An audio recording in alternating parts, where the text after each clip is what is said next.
TV trash. So, there was a movie that came out this past weekend. Look, I'm not gonna say much because we've already burned down half the internet talking about this movie, and none of us critics have good fire insurance anyway. One of my main issues with the film is all of its supporters saying you have to go see it to show Hollywood that girls need heroes too! My problem with that is that it ignores all the times we have already had such heroes for females. Yes, movies, television, and other forms of entertainment have catered to the male demographic primarily for years. But that doesn't mean it's ever been as exclusive as some want everyone to think. Even in the days before movies and TV, fiction had plenty of tales involving women as long as you knew where to look. And they didn't always have to rely on rebooting and gender flipping to do it. Which is why I'm taking this time to show you some of the best examples of the small screen where the ladies kicked butt, took names, and didn't need social justice white knights to come crying to their aid. These are my picks for the top 10 best kick-ass TV heroines.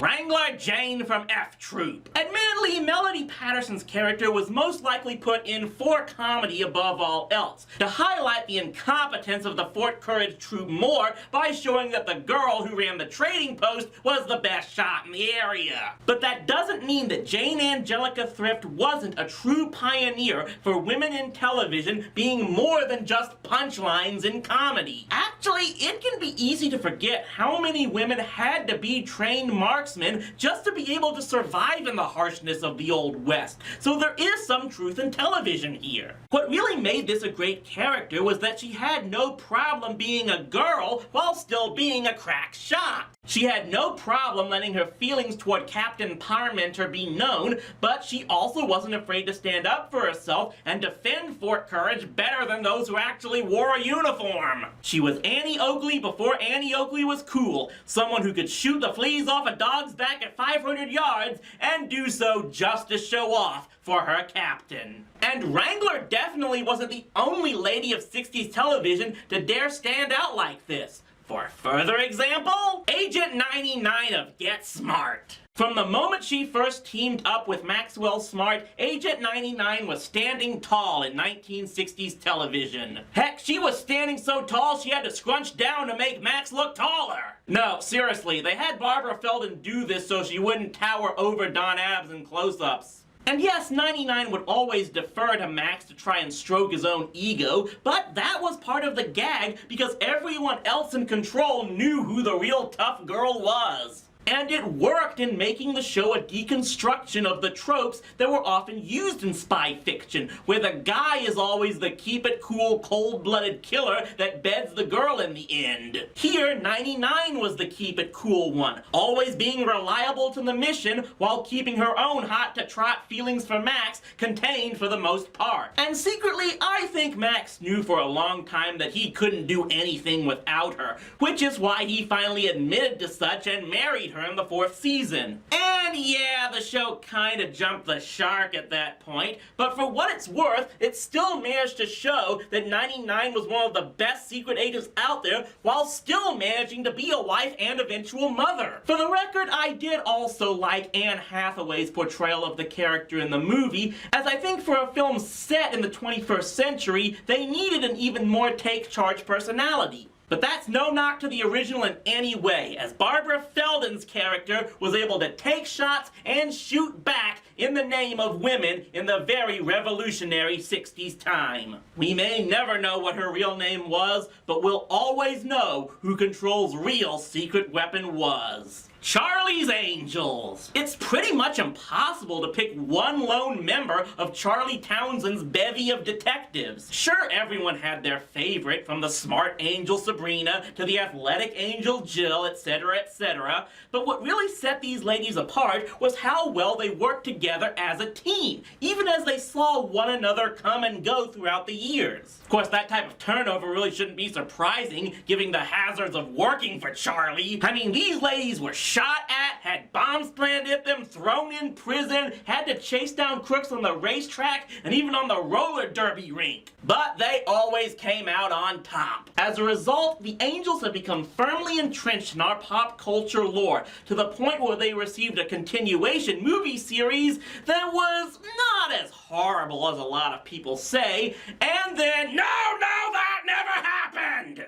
Yet take note of that as well, you also don't have to gender flip to still be a god-awful reboot. Still, these ladies were always able to work together to get the job done and please their mysterious, faceless boss, never having to shove it in the face of the police force that they screwed up in letting them get away. Just letting their success with the Charlie Townsend agency speak for itself. And hey, they've always been a lot better to watch than the other Angels in LA. Hey-oh! Starbuck! Yet take note, Hollywood, if you absolutely have to gender flip a character, this is how you do it right. When Sci-Fi chose to reboot the cult 70s space opera Battlestar Galactica, it was a big gamble for them to transform Dirk Benedict's character like this, but it absolutely worked. Why? Because they immediately made sure that Kara Thrace was a badass who wasn't afraid to stand up to authority, but could be counted on to lead a ragtag colonial fleet when needed. In other words, all of the traits of Benedict's character that the audiences loved. But more than anything, they made sure that anyone she had an antagonistic relationship with, like Commander Ty,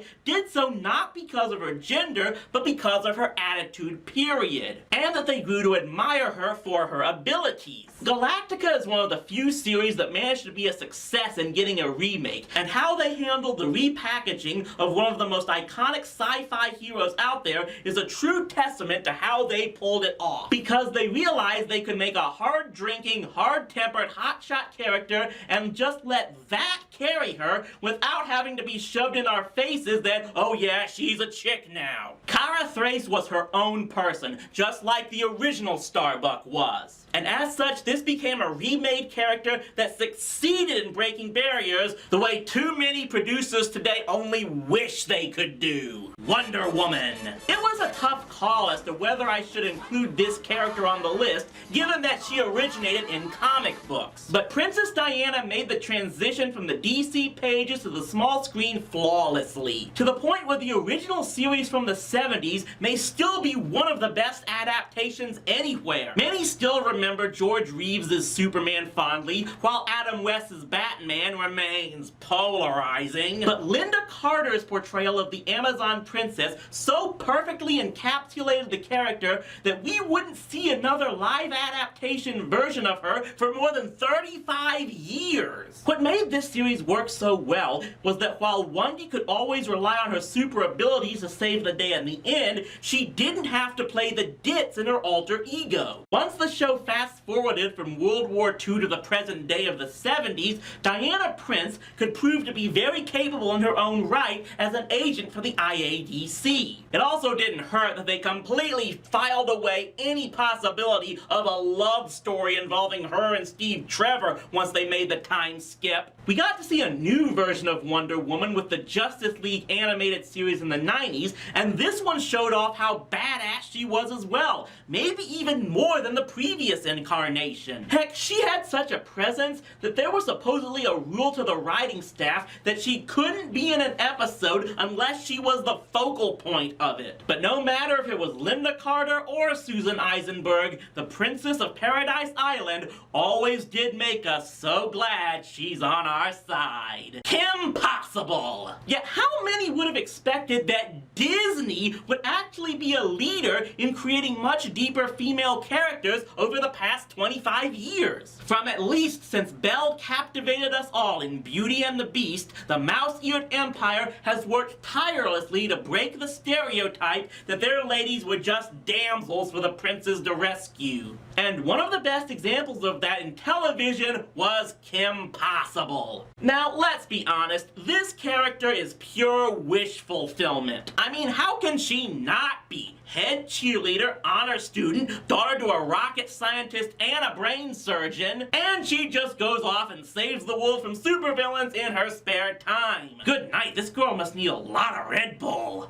But it works because she's still a human character with flaws that many can see any teenage girl having. That's the thing that separates her from being a Mary Sue character. Those flaws are realistic. They aren't used for sympathy, and she usually figures out how to overcome them, often with the help of her friends. She is, in a sense, an imperfect, perfect character. One that boys and girls could look up to and see as a superhero that was realistic without having to be dark and gritty. And given that this was a show where she used James Bond level technology to fight a blue-faced mad scientist and his green-skinned sidekick that shot lasers out of her hands, saying that anything in this show seemed realistic is amazing. She was a cheerleader that didn't need to be saved by other heroes because she was just your basic average girl that was there to save the world. Sydney Bristow from Alias. Talk about a character given some of the most complex, convoluted storylines in the history of television. Let's just try to make an even small synopsis about what type of character Sydney Bristow was. She moonlights as an agent for the CIA branch SD6 while attending college, because even if you're a super spy, you still need a degree to fall back on, until her fiance is killed by her employers for her revealing her secret identity to him. Then after she's reinstated from suspension, they try and kill her, only for her estranged father to reveal SD6 is actually part of an international terror organization, which leads her to join the real CIA to work as a double agent to try to destroy SD6, where she promptly finds herself battling a Russian spy named Anna Espinosa over the secrets of a 15th century seer that she has to give a phony copy of his work to SD6, while discovering that her father might be working for almost every secret agency in the country, and her mother might not actually be dead as she's believed for years. And all of that was just in season 1.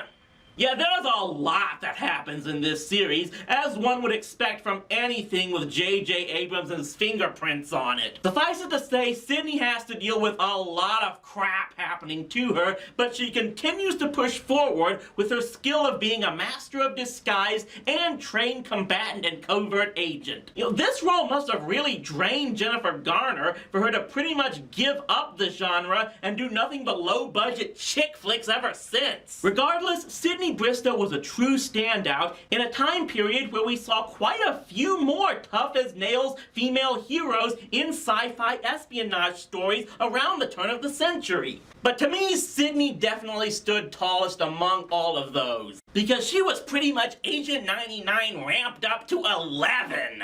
So does that make her Agent 1098, or me no do math well? Charlotte, Sasha Banks, and Becky Lynch. Okay, wait a minute, who snuck them on the list? Alright, Mr. Smart Mark, you want to shove your agenda on my show? You talk about this one! I'm gonna ignore that little insult and take you up on that offer. It's no secret that the quality of women's wrestling has fluctuated over the years, and much of the last 10 were not spectacular. But things appear to be changing for the better ever since Triple H has taken over talent relations and the arrival of NXT, and that is most clear with this trinity of badass beauties in the squared circle. What's made them stand out in just the few years they've been on WWE TV is not just their impressive skill in the ring, but how they have been able to find their own different character personas to give the women's division creativity. Charlotte has fully embraced being the female heir apparent to her legendary father Ric Flair, but Sasha has so far been the one to really steal the show as the flashy, legit boss superstar character inspired by her cousin Snoop Dogg. But for me, the real underappreciated one is Becky, the Last kicker, a combination of her own Irish heritage along with her clear love for steampunk sci-fi. Tell me that's not every level of awesome! Each of these ladies have played their gimmicks perfectly and have become a breath of fresh air to a women's division that just seems to be getting better each day. It just shows you how far we've come from just less than 20 years ago when we had to put up with seeing Sable and Sunny competing in evening gown matches. Charlotte, Sasha, and Becky should all be shining stars for years in proving you don't have to be some blonde bimbo in a bikini to make it in women's wrestling. I'm sure to have a lot more to talk about regarding Sasha, Becky, and Charlotte on future episodes of The Wrestling Mark, which you can now watch regularly as we'll be looking to have a new video every Tuesday right here on RowdyC.com. Your time is up. Go back to trolling Botchamania. Xena Warrior Princess. Let's recap this Hercules spin-off. This was a show where everyone wore revealing outfits, anachronisms were shoved in our face every single episode, and most likely had Bullfinch spinning in his tomb. And it still created one of the most badass heroines in TV history. I mean, this woman could hurl a razor-sharp disc at anything and catch it on the rebound without cutting her own hand off, could handle a sword better than any barbarian out there, and could also use any drink in the tavern to help breathe fireballs in your face. But beneath all of that was one of the most troubled souls ever created for television. Someone who felt she had to devote her whole life to helping others as penance for a lifetime of being a bloody warlord while thinking she would never be able to atone for all of it. But to me, there was no doubt that she did, even though I thought the way the show ended was bullcrap, and yeah, maybe I'll get to that in a future review. Still, Xena was Wonder Woman, Dirty Harry, and Spartacus all rolled into a total package of beauty and badassery that remains a fantasy of anyone who grew up a geek in the 90s. A warrior princess forged in the heat of battle, her courage surely did change our world.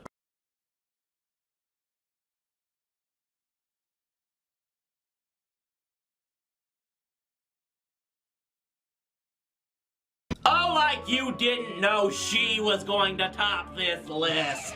No doubt whatsoever, Buffy Summers stands alone at the top of any list of badass ladies. Created from a horror film buff who wanted to see the blonde girl beating the monster for once, Buffy became a superhero that could destroy the forces of darkness better than any slayer of generations prior, but was still someone that just about anyone could relate to. She felt the burden of her abilities with the loneliness that came with being the only one with such powers. But she kept pressing on with the life she had more or less been cursed with. She relied on her friends for guidance and struggled to find love. She had to endure her father leaving the family, her mother dying all of a sudden, and even having a sister just pop into her life out of thin air. All while being an ass kicker in a leather jacket that could show off lip service while turning her foes into ashes. Yes, Buffy had to deal with a lot in her life as the Slayer, and it's why I still think the way the series ended was perhaps the best way possible. Because she did deserve something after all the times she saved the world. She was strong, she was witty, she was charismatic, she wasn't dependent on a man, but she didn't need to remind us all of that every single moment, and for all of those reasons, Buffy Ann Summers is and always will be the complete package of what it takes to create the greatest kick-ass TV heroine. I'm sure there are a number of other choices that many of you thought could have been on this list as well, but regardless, hopefully this list has shown us an example that there are plenty of female characters out there that are perfectly good inspirations for guys and girls out there everywhere. We got a problem! What now? All of Tumblr just declared war on your show. Okay, no more Mr. Nice Guy. We're going through with that Charmed reboot starring Kevin Smith, Drew Carey, and Seth Green. See you next time on TV Trash, if I don't get lynched.